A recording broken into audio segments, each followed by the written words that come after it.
എല്ലാ വിദ്യാർത്ഥികൾക്കും പുതിയൊരു വീഡിയോയിലേക്ക് സ്വാഗതം. ഈ വർഷത്തെ +1 higher secondary second transfer allotment result ഇന്ന് പ്രസിദ്ധീകരിക്കും. അപ്പോൾ വിദ്യാർത്ഥികൾക്ക് എങ്ങനെ സ്വന്തമായിട്ട് തന്നെ നിങ്ങളുടെ റിസൾട്ട് പരിശോധിക്കാം എന്നുള്ളതാണ് ഈ ഒരു വീഡിയോയിൽ.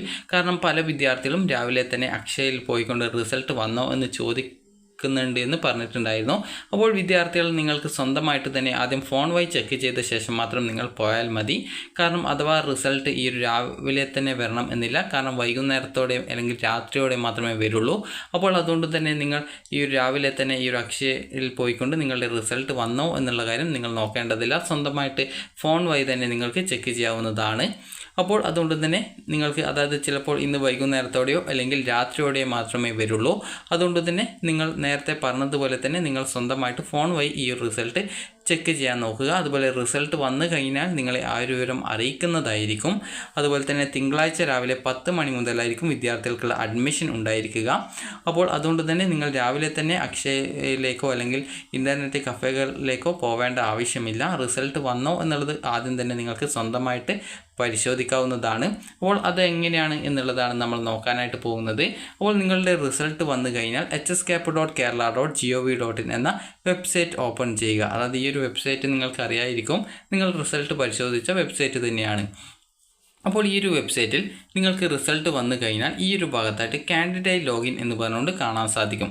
അപ്പോൾ ആ ഒരു ലിങ്കിൽ ക്ലിക്ക് ചെയ്ത് നിങ്ങൾ ഈ ഒരു ട്രാൻസ്ഫറിന് ഏത് ആപ്ലിക്കേഷൻ നമ്പറാണോ പാസ്വേഡാണോ നൽകിയിട്ടുള്ളത്, അതുപോലെ ഏത് ജില്ലയിലേക്കാണോ നിങ്ങൾ അപ്ലൈ ചെയ്തിട്ടുണ്ടായിരുന്നത് ആ ഒരു ജില്ല, അതായത് ഏത് ജില്ലയിലേക്കാണോ എന്നല്ല, ആ ഒരു ലോഗിൻ ചെയ്യാൻ ഉപയോഗിച്ച ജില്ല ഏതാണോ ആ ഒരു ജില്ല കൂടി നൽകി ലോഗിൻ ചെയ്യുക.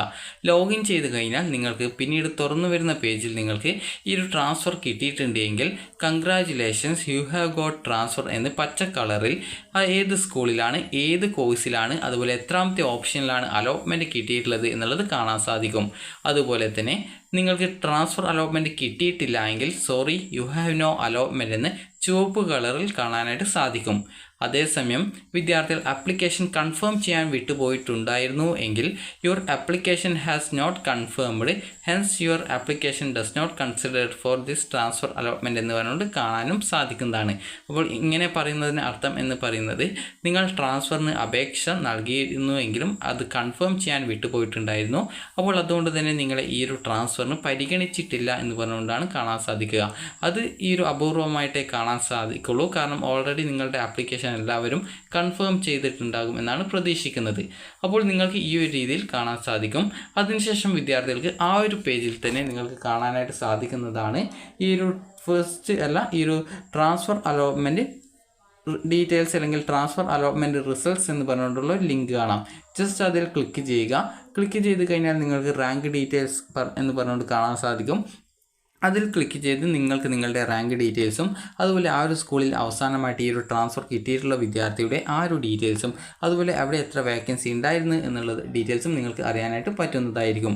അതുപോലെ തന്നെ വിദ്യാർത്ഥികൾക്ക് ഈ ഒരു ട്രാൻസ്ഫർ കിട്ടിയിട്ടുണ്ട് എങ്കിൽ നിങ്ങൾക്ക് അവിടെ പ്രിൻറ്റ് അലോട്ട്മെൻറ്റ് ലെറ്റർ എന്ന് പറഞ്ഞിട്ടുള്ള ലിങ്ക് കാണാൻ പറ്റും. അതിൽ ക്ലിക്ക് ചെയ്തുകൊണ്ട് നിങ്ങൾക്ക് നിങ്ങളുടെ അലോട്ട്മെൻറ്റ് ലെറ്റർ ഡൗൺലോഡ് ചെയ്ത് എടുക്കാവുന്നതാണ്. അപ്പോൾ ഈ ഒരു രീതിയിൽ നിങ്ങൾക്ക് സ്വന്തമായിട്ട് തന്നെ നിങ്ങളുടെ റിസൾട്ട് പരിശോധിക്കാനായിട്ട് സാധിക്കുന്നതാണ്. അപ്പോൾ ഇത് വിദ്യാർത്ഥികളോട് പറയാൻ കാരണം പല വിദ്യാർത്ഥികളും ഇന്ന് റിസൾട്ട് വരുമെന്ന് കരുതിയിട്ട് രാവിലെ തന്നെ അക്ഷയയിലും അതുപോലെ ഇൻ്റർനെറ്റ് കഫേകളിലുമൊക്കെ പോയിട്ടുണ്ടായിരുന്നു എന്ന് പറഞ്ഞിട്ടുള്ളത് കൊണ്ടാണ് വിദ്യാർത്ഥികൾക്ക് സ്വന്തമായിട്ട് തന്നെ ഇത് പരിശോധിക്കാമെന്ന് പറഞ്ഞിട്ടുള്ളത്.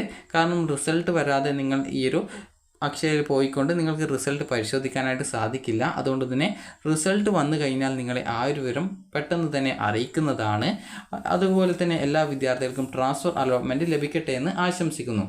അതുപോലെ തന്നെ പല വിദ്യാർത്ഥികളും ചോദിക്കുന്ന കാര്യമാണ്, ട്രാൻസ്ഫർ അലോട്ട്മെൻറ്റ് കിട്ടിക്കഴിഞ്ഞാൽ അത് ക്യാൻസൽ ചെയ്യാനോ ഡിലീറ്റ് ചെയ്യാനോ സാധിക്കുമോ, അല്ലെങ്കിൽ മുൻപ് അഡ്മിഷൻ ഉണ്ടായിരുന്ന ആ ഒരു സ്കൂളിലേക്ക് നിങ്ങൾക്ക് മാറിയിട്ട് അഡ്മിഷൻ എടുക്കാൻ പറ്റുമോ എന്നുള്ളത്. അപ്പോൾ വിദ്യാർത്ഥികൾ ശ്രദ്ധിക്കേണ്ട പ്രധാനപ്പെട്ട കാര്യം, നിങ്ങൾക്ക് ഒരു സ്കൂളിലേക്ക് അല്ലെങ്കിൽ ഒരു കോഴ്സിലേക്ക് മാറ്റം ലഭിക്കുന്ന സമയത്ത് ആദ്യം ലഭിച്ചിട്ടുള്ള സീറ്റ് അത് നഷ്ടപ്പെടും.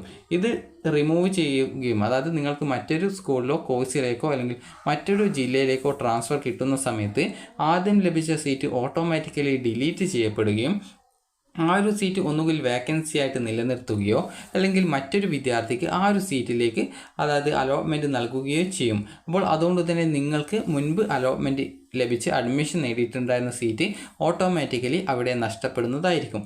ഇനി അതേസമയം നിങ്ങൾക്ക് ട്രാൻസ്ഫറിന് അപേക്ഷിക്കുകയും എന്നാൽ നിങ്ങൾക്ക് ട്രാൻസ്ഫർ ലഭിച്ചിട്ടില്ല എങ്കിൽ നിലവിലെ സീറ്റിൽ തന്നെ തുടർന്ന് പഠിക്കാൻ സാധിക്കുന്നതാണ്. അതുകൊണ്ട് തന്നെ വിദ്യാർത്ഥികൾ ശ്രദ്ധിക്കേണ്ടത് ട്രാൻസ്ഫർ അലോട്ട്മെൻറ്റ് കിട്ടിക്കഴിഞ്ഞാൽ നിർബന്ധമായിട്ടും ട്രാൻസ്ഫർ കിട്ടിയിട്ടുള്ള കോഴ്സിലേക്കോ, അതായത് നിലവിൽ പഠിക്കുന്ന സ്കൂളിൽ നിന്നും മറ്റൊരു കോഴ്സിലേക്കാണ് കിട്ടിയതെങ്കിൽ ആ ഒരു രീതിയിൽ ആ ഒരു കോഴ്സിലേക്കോ അല്ലെങ്കിൽ മറ്റൊരു സ്കൂളിലോ അല്ലെങ്കിൽ മറ്റൊരു ജില്ലയിലേക്കോ അല്ലെങ്കിൽ മറ്റൊരു സ്കൂളിലെ മറ്റൊരു കോഴ്സിലേക്കോ ആണ് ട്രാൻസ്ഫർ കിട്ടിയതെങ്കിൽ അതിനനുസരിച്ച് ട്രാൻസ്ഫർ കിട്ടിയിട്ടുള്ള സ്കൂളിലേക്ക് പോയിട്ട് ജോയിൻ ചെയ്യേണ്ടതായിട്ടും വരുന്നതാണ്. നിങ്ങൾക്ക് നിലവിൽ പഠിക്കുന്ന സ്കൂളിൽ നിന്നും മറ്റൊരു കോഴ്സിലേക്കാണ് ട്രാൻസ്ഫർ കിട്ടിയിട്ടുള്ളത് എന്ന് കരുതുക. അങ്ങനെയെങ്കിൽ കോഴ്സ് മാറ്റത്തിൻ്റെ ഫലമായിട്ട് എക്സ്ട്രാ വല്ല ഫീസും ഉണ്ടെങ്കിൽ അത് അടച്ചാൽ മതിയാകും. അതേസമയം നിങ്ങൾക്ക് നിലവിൽ പഠിക്കുന്ന സ്കൂളിൽ നിന്നും മറ്റൊരു സ്കൂളിലേക്കോ അല്ലെങ്കിൽ മറ്റൊരു സ്കൂളിലെ മറ്റൊരു കോഴ്സിലേക്കോ അല്ലാന്നുണ്ടെങ്കിൽ മറ്റൊരു ജില്ലയിലേക്കോ ആണ് നിങ്ങൾക്ക് ട്രാൻസ്ഫർ കിട്ടിയിട്ടുള്ളത് എങ്കിൽ അതിൻ്റെ ഭാഗമായിട്ട് നിങ്ങൾ ചെയ്യേണ്ട പ്രധാനപ്പെട്ട കാര്യം നിലവിൽ അഡ്മിഷൻ നേടിയിട്ടുള്ള സ്കൂളിൽ നിന്നും നിങ്ങളുടെ TC, അതുപോലെ തന്നെ നിങ്ങളുടെ മറ്റ് ഡോക്യുമെൻറ്റുകൾ, അതുപോലെ നിങ്ങളുടെ അഡ്മിഷൻ ഫീസ് ഒഴികെയുള്ള PTA ഫണ്ട്, കോഷൻ ഡെപ്പോസിറ്റ് എന്നിവ തിരികെ തരുന്നത് ആയിരിക്കും. അപ്പോൾ നിങ്ങൾ അലോട്ട്മെൻറ്റ് ലെറ്ററും അതുപോലെ നിലവിൽ അഡ്മിഷൻ നേടിയിട്ടുണ്ടായിരുന്ന സ്കൂളിൽ നിന്നും തിരിച്ചു തന്നിട്ടുള്ള ഡോക്യുമെൻസും അതുപോലെ അഡ്മിഷൻ ആദ്യം അടച്ചപ്പോൾ ലഭിച്ചിട്ടുണ്ടായിരുന്ന അഡ്മിഷൻ ഫീസിൻ്റെ റെസീറ്റും അതുപോലെ PTA ഫണ്ടും കോഷൻ ഡെപ്പോസിറ്റും എന്നിവ സഹിതം പുതുതായിട്ട് അലോട്ട്മെൻറ്റ് ലഭിച്ച സ്കൂളിൽ പോയിട്ട് അഡ്മിഷൻ നേടേണ്ടതാണ്. ഇതോടൊപ്പം തന്നെ വിദ്യാർത്ഥികൾ യൂണിഫോം വാങ്ങിക്കാനുള്ള പൈസ കൂടി കയ്യിൽ കരുതേണ്ടതാണ്. കാരണം ഇനിയൊരു ട്രാൻസ്ഫർ ഇല്ലാത്തത് കൊണ്ട് തന്നെ നിങ്ങൾക്ക് മാറുന്നതിനായിട്ട് സാധിക്കുന്നതല്ല. അതുകൊണ്ട് തന്നെ യൂണിഫോം വാങ്ങിക്കാനായിട്ട് ഏകദേശം ഒരു 1000-1500 രൂപയോളം കയ്യിൽ കരുതുകയും ചെയ്യേണ്ടതാണ്. അപ്പോൾ അലോട്ട്മെൻറ്റ് ലെറ്ററിൽ നിങ്ങൾ എത്ര രൂപയാണ് ഫീ പേയ്മെൻറ്റ് അടയ്ക്കേണ്ടത് എന്നുള്ള ഡീറ്റെയിൽസ് കൃത്യമായിട്ട് രേഖപ്പെടുത്തിയിട്ടുണ്ടാകും. അപ്പോൾ നിങ്ങൾ ഓൾറെഡി അഡ്മിഷൻ ഫീസ് അടച്ചിട്ടുള്ള വിദ്യാർത്ഥികൾ ആയതുകൊണ്ട് തന്നെ നിങ്ങൾക്ക് അതിൻ്റെ ആ ഒരു ഫീസ് കഴിച്ചിട്ടുള്ള, അതായത് ആ ഒരു ഫീസ് കുറച്ചിട്ടുള്ള ബാക്കി പൈസ മാത്രമാണ് വിദ്യാർത്ഥികൾ ഈ ഒരു അഡ്മിഷൻ നേടാനായിട്ട് മറ്റൊരു സ്കൂളിലാണ് ട്രാൻസ്ഫർ കിട്ടിയതെങ്കിൽ പോകുന്ന സമയത്ത് എടുക്കേണ്ടത്. അതുപോലെ തന്നെ കോഴ്സ് മാറ്റത്തിൻ്റെ ഫലമായിട്ട് എക്സ്ട്രാ വല്ല ഫീസ് ഉണ്ടെങ്കിൽ ആ ഒരു ഫീസ് കൂടി വിദ്യാർത്ഥികൾ ആ ഒരു ഘട്ടത്തിൽ അടയ്ക്കേണ്ടതായിട്ടുണ്ട്. എക്സ്ട്രാ ഫീസ് കൊണ്ട് ഉദ്ദേശിക്കുന്നത് ഒരു 100 മുതൽ 200 രൂപ വരെ മാത്രമേ എക്സ്ട്രാ ഫീസ് ഇനത്തിൽ വരികയുള്ളൂ. അപ്പോൾ എല്ലാ വിദ്യാർത്ഥികൾക്കും ഇഷ്ടപ്പെട്ട സ്കൂളും കോഴ്സും ട്രാൻസ്ഫർ ലഭിക്കട്ടെ എന്ന് ആശംസിക്കുന്നു. അപ്പോൾ വിദ്യാർത്ഥികൾക്ക് ഈ ഒരു വീഡിയോ ഉപകാരപ്രദമായിട്ടുണ്ടെങ്കിൽ ലൈക്ക് ചെയ്യുക. അതുപോലെ ട്രാൻസ്ഫർ കിട്ടിക്കഴിഞ്ഞാൽ നിർബന്ധമായിട്ടും മാറേണ്ടതായിട്ട് വരുന്നതാണ്. കാരണം ആദ്യം ലഭിച്ച സീറ്റ് പോവുകയും പിന്നീട് പുതുതായിട്ട് അലോട്ട്മെൻറ്റ് ലഭിച്ച സ്കൂളിലായിരിക്കും നിങ്ങളുടെ അഡ്മിഷൻ ഉണ്ടായിരിക്കുക. അപ്പോൾ വിദ്യാർത്ഥികൾക്ക് ഈ ഒരു വീഡിയോ ഉപകാരപ്രദമായിട്ടുണ്ടെങ്കിൽ ലൈക്ക് ചെയ്യുക, ഷെയർ ചെയ്യുക. Thank you for watching.